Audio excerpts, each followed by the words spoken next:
靚仔靚女，醒神醒神啊！哇，呢期玩咩啊？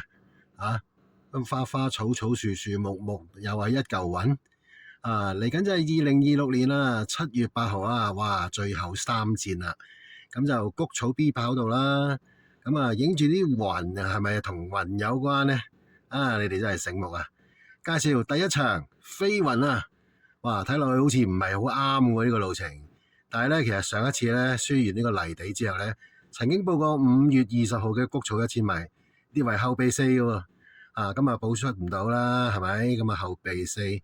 咁跟住咧，其實有好多路程可以報嘅喎，有個優先出賽權。但係一路留到今次谷草1000米，先至用呢個優先出賽權。而睇翻個騎師莫雷拉喎。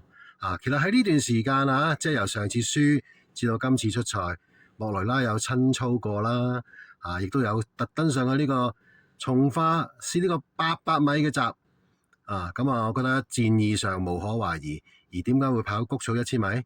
好大機會係前一仗莫雷拉輸完個泥地1200米之後呢，根本就係想同方嘉柏講，谷草1000可能仲有殺着。咁我相信呢個部署真勝決心啊！咁希望方嘉柏順利成為今屆嘅冠軍練馬師之餘，好想見到莫雷拉係啦，係咪真係判斷得咁好谷草1000米先至係最佳嘅殺着啊！